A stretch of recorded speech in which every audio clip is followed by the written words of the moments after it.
we have Norma Baldwin from Cadbury Schweppes chatting with us about trends in the BRIC countries, Brazil, Russia, India and China. Thank you, Norma, for being here. My pleasure. If you could share with us what you see as the key trends in these 4 countries and how that aligns to growth in Cadbury Schweppes. And the second part would be how you see trends in talent management and sourcing of talent from these countries. Yeah, sure. I mean, those 4 countries are actually part of our focus markets, and we describe 10 of them, and Brazil and Russia, India, China are absolutely 4 of those. They all have different stages of opportunity for us. India, for example, as you may know, has actually been there for over 50 years as an Indian company, but more multinationals are moving in lately, so that obviously changes the dynamic for growth. We have a great business there, but we're seeing lots of competition, but fortunately we're also seeing lots of growth, so it's a very dynamic market, I would say.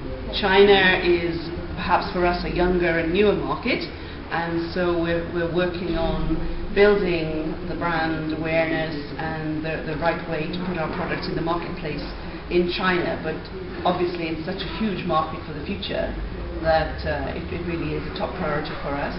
Russia, we've been there for probably 10 years and have built a very strong business there as well.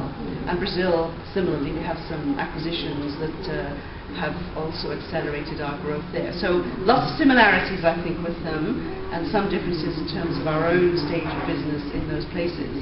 But what's common? You asked about talent.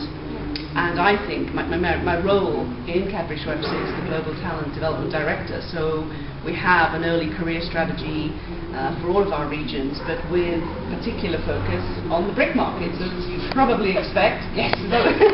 But it's true. No, it's true, because in our case, our company started life as a very British company, and we expanded overseas, generally into places like Australia and South Africa and New Zealand and so on. But these BRIC markets were perhaps later developments for us, and we know them less well. So for us to particularly work with AIESEC is a fabulous way of meeting talent in 100 markets. So it's just a brilliant way for us to talk about our company, but to meet future leaders and hopefully meet people who might consider coming to work for us someday or some stage in their career, perhaps. So I think the combination is a very powerful one. Right, thank you so much, Norma, for My sharing pleasure. this with us. My pleasure, and good luck. Over the next 50 years, Brazil, Russia, India and China, the BRIC economies could become a much larger force in the world economy. The list of the world's 10 largest economies may look quite different in 2050. The largest economy in the world by GDP may no longer the richest by income per capita, making strategic choices for firms more complex. And the Chinese government has been fully aware of this trend by prioritizing the strategic visit to Brazil, Russia and India into their list. And I think this trend should be capitalized by AIESEC network as well. And India and China has been taking the lead, pioneering this initiative over the last year.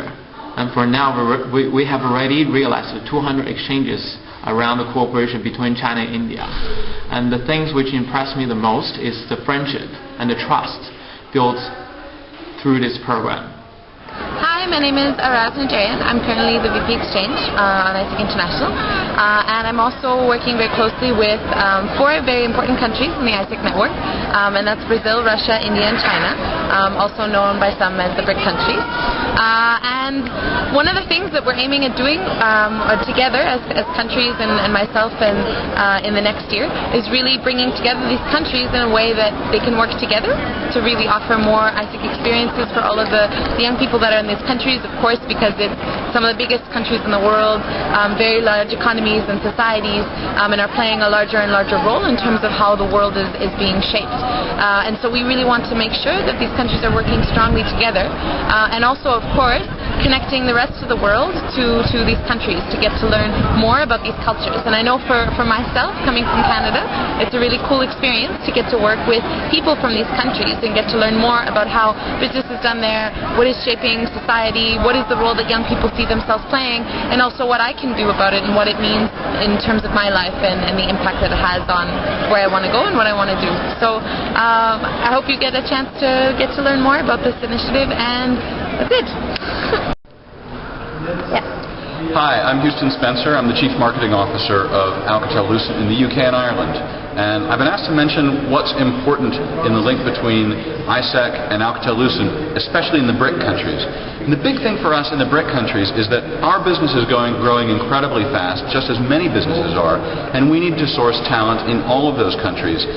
We need to match them up not only with jobs in those countries, but also with the potential to thrive and grow. One of the reasons why we're connected to AIESEC is that we have a pretty easy time finding skills in the BRIC countries, but what we have a difficult time finding is people who are highly skilled and at the same time have those kinds of capabilities that AIESEC gives people, like teamworking and leadership, and actually passion and a desire to change the world.